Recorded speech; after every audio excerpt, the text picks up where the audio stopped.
आइए आज हम लोग नागपुरी भाषा प्रश्न पत्र 2 के अध्ययन व्याकरण के पाठ का एक लिंग टॉपिक करेंगे।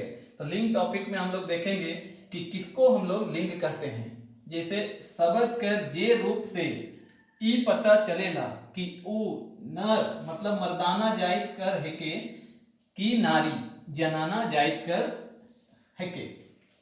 उके व्याकरण में लिंग कहेना मतलब जनाना है कि मर्दाना है, मतलब कहने का मतलब है वो स्त्री है या पुरुष है। पुरुष या स्त्री जाति का जिससे पता चलता है उसको हम लोग नागपुरी में लिंग कहते हैं। जैसे राजा और रानी, इसमें राजा पुरुष जाति, रानी स्त्रीलिंग जाति। आयो आबा, यहाँ आयो है स्त्रीलिंग, आबा है पुरुष। भाई बहन, भाई है यहाँ पर पुरुष और बहन है यहाँ पर स्त्रीलिंग। देखते हैं कि लिंग में क्या महत्वपूर्ण चीज है, पढ़ना है हमें, उसको हम लोग कवर करेंगे। देखिए नागपुरी में लिंग विचार खाली प्राणीवाचक चाहे जीवधारी संज्ञा में होवेला। कहने का मतलब है जो जीवित है इस अति में धरती में उसी का नागपुरी में यहाँ पर एक लिंग पता कर पाते हैं हम लोग नागपुरी भाषा के अंतर्गत। जैसे देखिए संज्ञा में लिंग 3 प्रकार से यहाँ पर बांटा गया है। नागपुरी में लिंग 3 प्रकार से बांटा गया है। जैसे पुल्लिंग, स्त्रीलिंग और उभयलिंग। तो जिससे पुरुष जाति का बोध होता है उसको हम लोग पुल्लिंग कहते हैं, और जिसमें बेटा, छोड़ा, भाई ये सब चीज आता है। स्त्रीलिंग जिससे स्त्री जाति का बोध होता है उसे हम स्त्रीलिंग बोलते हैं, जैसे बेटी, छोड़ी, बहन ये सब चीज है। अब उभयलिंग किसे कहते हैं इसे जानना बहुत जरूरी है। उभयलिंग उसे कहते हैं जो ना तो स्त्री हो सकता है ना तो पुरुष हो सकता है, मतलब ना तो स्त्री जाति का बोध करता हो और ना ही पुरुष जाति का। जैसे गरु मतलब होता है गाय, बैल, ये सब आ जाता है। तो ना वो स्त्री ना पुरुष किसी का बात नहीं कर रहा है। गरु मतलब हम लोग का दिमाग में सीधा सा बात चलता है गाय, बैल ये सब। छगरी में भी वो स्त्रीलिंग है या पुल्लिंग है इसका पता नहीं चल पाता है। छगरी मतलब होता है बकरी, बकरा ये सब। और बिलई मतलब होता है बिल्ली, नागपुरी में बिल्ली को बिलई बोला जाता है। तो इस तरह से उभयलिंग होता है पाठ। एक चीज ध्यान देने वाला चीज है कि लिंग जो है वो नागपुरी में मतलब निर्जीव चीज का लिंग नहीं होता है। जैसे पहाड़, ठीक है, पणकी तो ये आ जाएगा उभयलिंग में। जैसे पहाड़ हो गया, टोंगरी हो गया, ये सब का कोई लिंग नहीं है यहाँ नागपुरी में, ठीक है।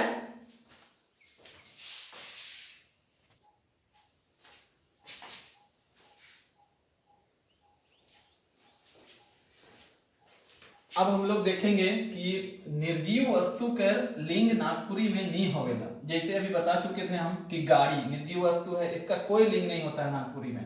पहाड़, टोंगरी, बोट, मटर आदि, मतलब इस तरह का चीज को, निर्जीव चीज को खोजिए आप लोग और पता लगाइए कि किसका लिंग नहीं होता है, ठीक है। नागपुरी में बहुत सारा चीज आपको दिख जाएगा आसपास, अपने आसपास जो भी आप देखेंगे सब निर्जीव चीज मालूम हो जाएगा।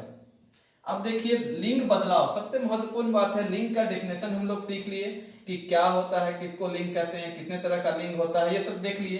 अब हम लोग देखेंगे लिंग में बदलाव कैसे किया जाता है।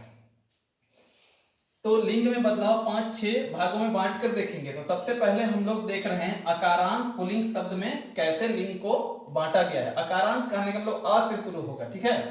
देखिए तो ई, इन, आइन प्रत्यय लगाकर, प्रत्यय किसको बोलते हैं, प्रत्यय होता है शब्द के बाद में जो लगता है, बाद में जोड़ा जाता है उसको हम लोग क्या बोलते हैं, प्रत्यय बोलते हैं। और पहले जो जुड़ता है शब्द में उसको हम लोग बोलते हैं, कोई शब्द अगर पहले जुड़ रहा है शब्द में, कोई आकार या ओकार, तो उसको हम लोग बोलेंगे उपसर्ग। और शब्द के बाद में अगर आकार इकार जुड़ रहा है तो उसको हम लोग बोलते हैं प्रत्यय। तो यहाँ पर देखते हैं ई, इन, आइन प्रत्यय लगाकर, तो ई प्रत्यय लगाकर मतलब दीर्घी लगेगा। जब भी शब्द के अंतिम में दीर्घी लगेगा तो क्या बनता है, देखिए दास से दासी बन जाएगा इसका स्त्रीलिंग।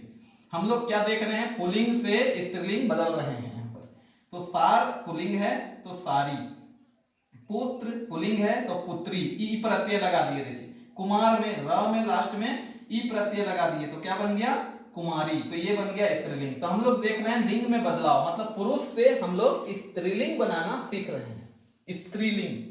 अब देखिए इन प्रत्यय में हर्षी और न लगेगा, तो इसे डोम है तो इसको स्त्रीलिंग बनाना है तो क्या करेंगे हम लोग, हर्षी और न लगा देंगे, डोमिन। बाघ में बाघिन, बामन में बामिन, इस तरह से जितना भी शब्द है इन प्रत्यय लगा के आप लोग बना सकते हैं। मालिक से मालकिन, ये सब स्त्रीलिंग। अब देखते हैं आइन प्रत्यय लगा के, भगत में आइन जोड़ दिए, भगताइन बन गया। पंडित में पंडिताइन, ठाकुर में ठाकुराइन, मिसिर में आइन जोड़ दिए तो मिसिराइन बन गया। तो इस तरह से हम लोग पुल्लिंग से स्त्रीलिंग बनाना सीख चुके हैं। कौन सा भाग के अंतर्गत, आकारांत पुल्लिंग शब्द में। अभी हम देखेंगे आगे और भी आकारांत शब्द, मतलब अ में आकार वाला पुल्लिंग शब्दों में कैसे बनाया जाता है स्त्रीलिंग। इसे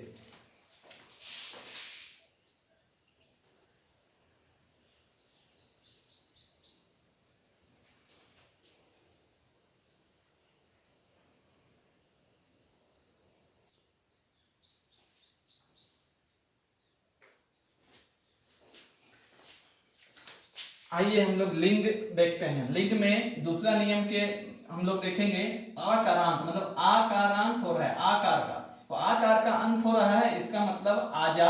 तो इसमें क्या जोड़ा जाता है, ई प्रत्यय जोड़ा जाता है। तो आजा में आजी, नाना में नानी, काका में ई प्रत्यय जोड़ दिए तो काकी, छोड़ा में ई प्रत्यय जोड़ दिए तो छोड़ी, गोला में ई प्रत्यय जोड़ दिए तो गोली, चरका में ई प्रत्यय जोड़ दिए तो चरकी, मोटका में ई प्रत्यय जोड़ दिए तो मोटकी, बाछा में ई प्रत्यय जोड़ दिए तो बाछी, बिसाहा में ई प्रत्यय जोड़ दिए तो बिसाही।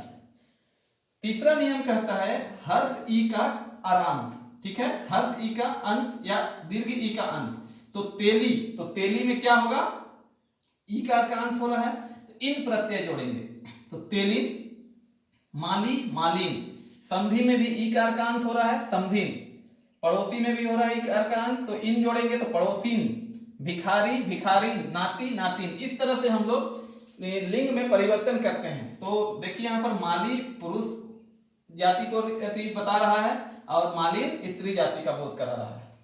ओ का अंत, मतलब ओ अगर अंत हो रहा है तो इसमें वाइन जोड़ दिया जाता है। वाइन प्रत्यय जोड़ के हम लोग स्त्रीलिंग बना सकते हैं। हम लोग देख रहे हैं पुल्लिंग से स्त्रीलिंग बनाने का नियम। तो 5 नियम हम लोग देखे हैं, जिसमें महतो से महतोवाइन, नौवा से नौवाइन, अकारांत, देखिए अ अंत हो रहा है, इसमें ई का प्रत्यय जोड़ा जाता है। जैसे लेखक, इसमें अ अंत हो रहा है, इसमें लेखिका जोड़ दिया गया।